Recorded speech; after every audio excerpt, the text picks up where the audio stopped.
पत्ते उठा रहा कि भुत्ती कर रही है।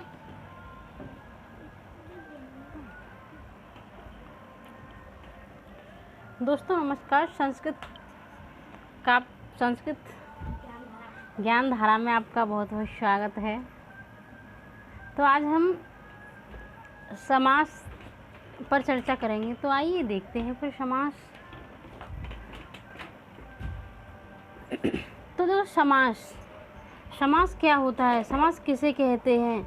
जब दो संक्षिप्त में समास को क्या कहते हैं? तो समास किससे बना है? समास देखो, समास में सम उपसर्ग है। समास में सम उपसर्ग है। सम उपसर्ग है समास में, सम उपसर्ग है समास में। और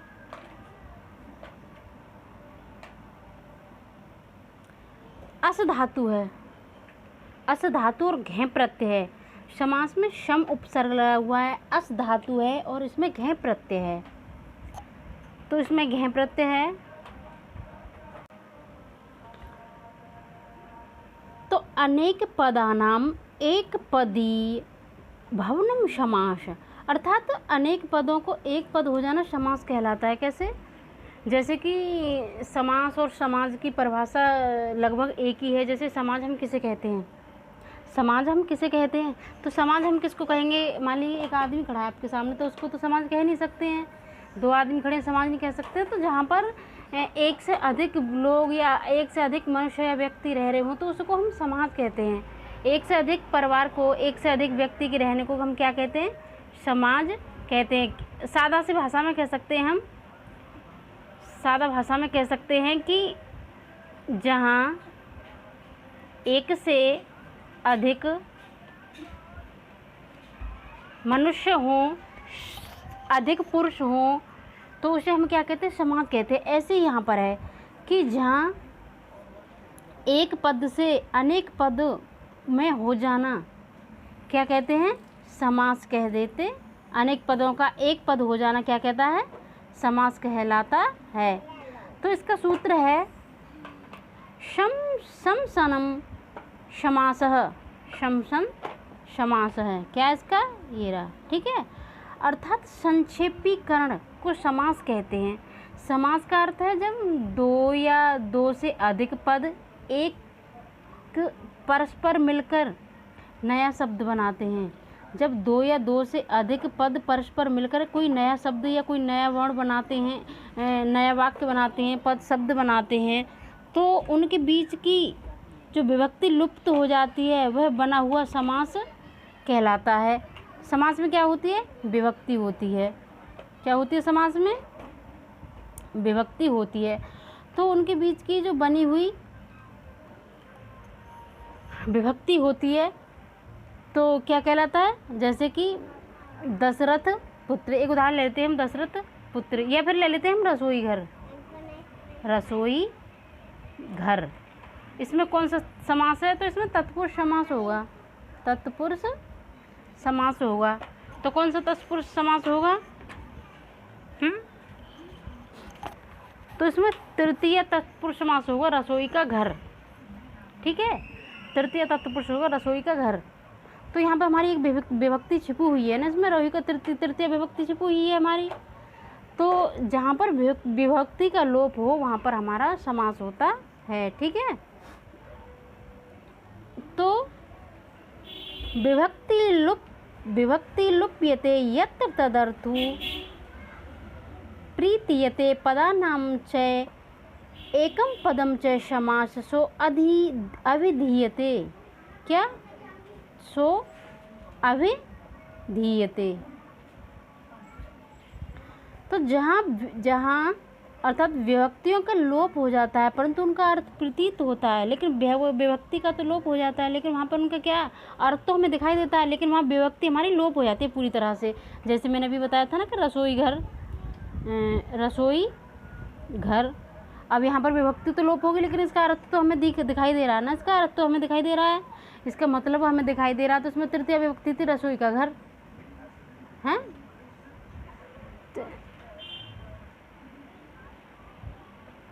तो इसमें दिखाई दे रहा ना, तो ये विभक्ति वो हो जाती है, इसमें लुप्त हो जाती है, लेकिन हमें उसका अर्थ मायना मतलब उसका अर्थ इसका मतलब क्या है वो सब हमें इसमें दिखाई पड़ता है।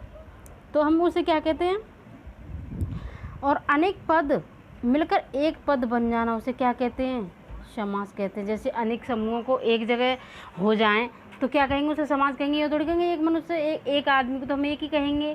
तो जहाँ पर एक से अधिक मनुष्य हो, एक से अधिक पुरुष हो, तो उन्हें हम क्या कह सकते हैं, समास कहते हैं। जहाँ पर एक से अधिक मनुष्य निवास कर रहे हो वहाँ पर हम क्या कहते हैं, उसे समाज कह सकते हैं। ठीक है। तो मैं कई बार पेज की भी परिभाषा है कि जहाँ पर एक से अधिक व्यक्तियों का निवास स्थान हो उसे हम समाज कहते हैं। तो ऐसी ही है समाज। ठीक है। तो जैसे कि मैं एक उदाहरण देती हूँ आपको, दशरथ पुत्र।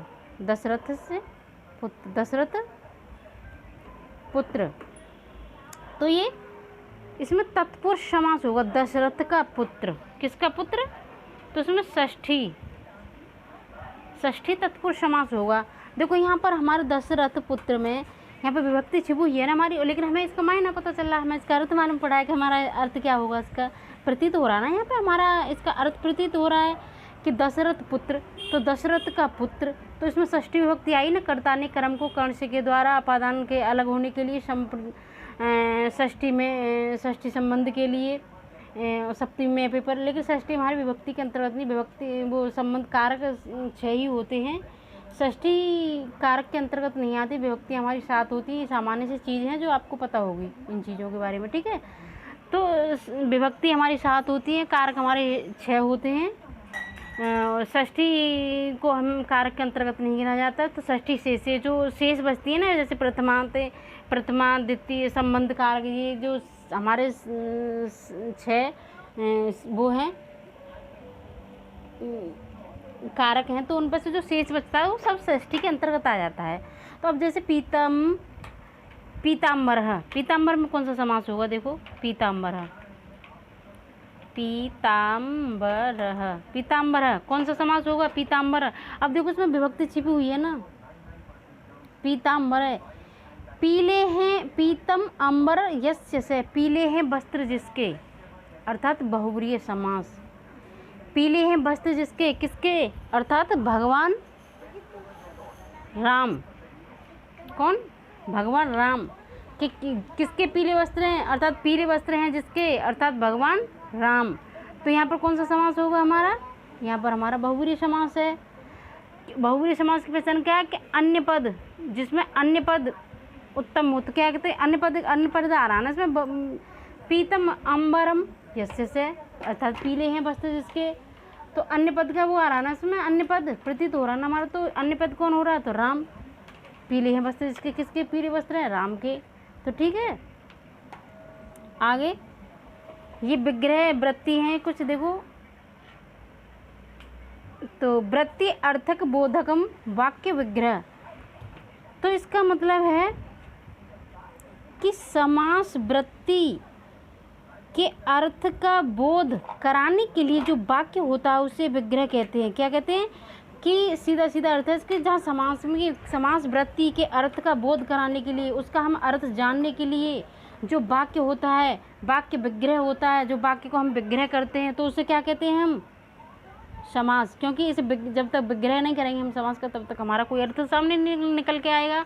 अब जैसे मैंने बताया पीताम्बर का पीतम अम्बर यस्य से, तो हम विग्रह नहीं करते, तो इसका पीताम्बर हम सोचते क्या है क्या नहीं, तो इसका अर्थ निकल के आया ना कि पीताम्बर तो पीले हैं वस्त्र जिसके, आगत है भगवान राम, तो इसका अर्थ निकल के आ गया ना। तो समास विग्रह, समास का विग्रह कितने प्रकार का होता है, 2 प्रकार का होता है। एक तो लौकिक होता है, एक अलौकिक होता है। एक लौकिक होता है, एक अलौकिक होता है। लौकिक क्या होता है, लौकिक को जानते हैं।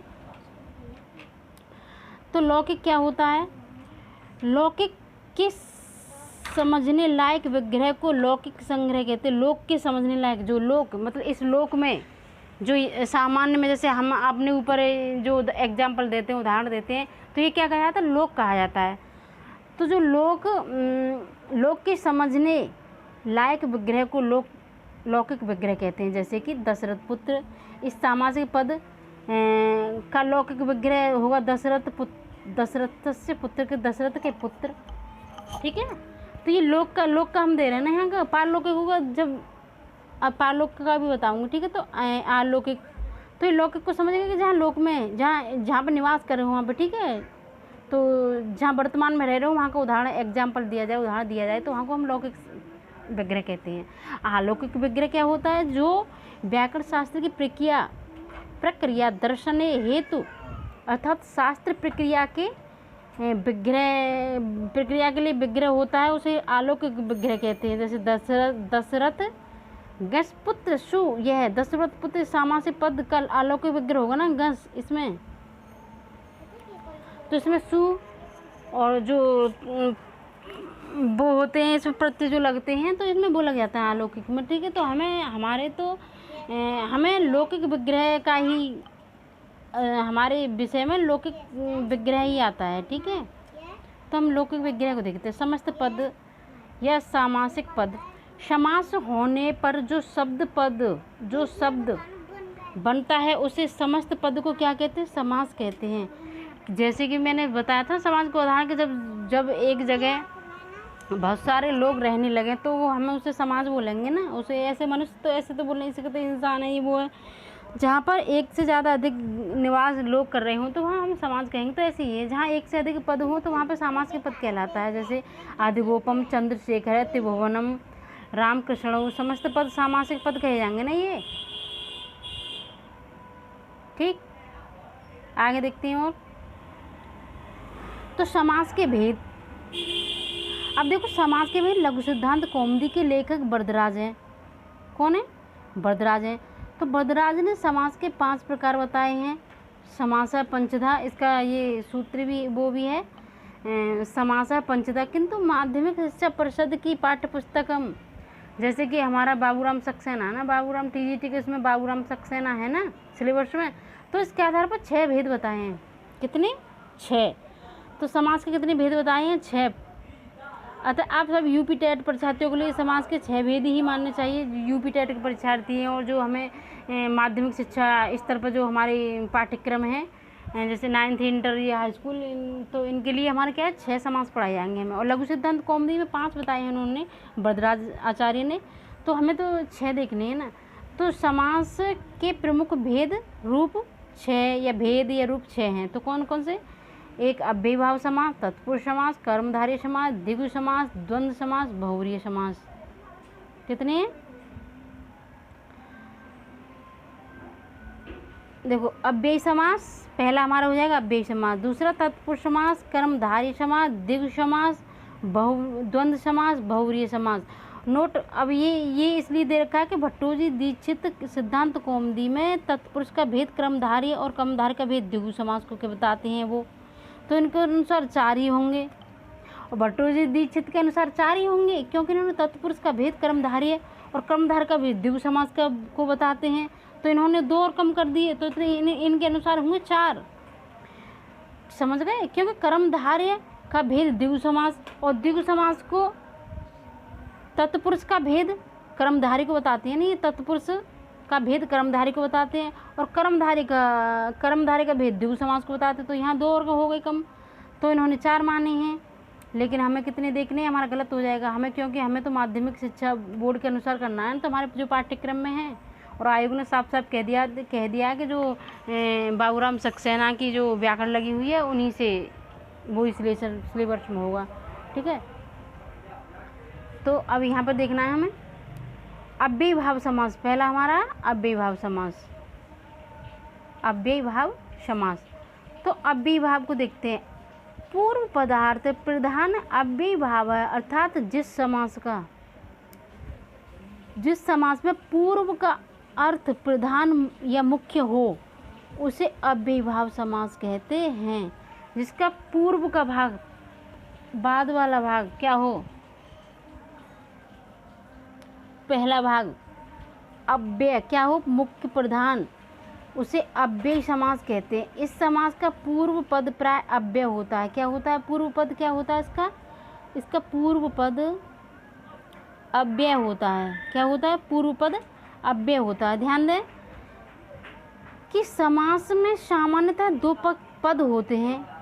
इनमें पहले आने वाला पद पूर्व और उसके बाद आने वाला उत्तर पद होता है। उत्तर पद कौन सा होता है? उत्तर पद होता है तत्पुरुष समास का उत्तर पद होता है। मैं एक एक करके 5 समास है, आपको 6 समास है, जो 6 समास पढ़ाऊंगी आपको।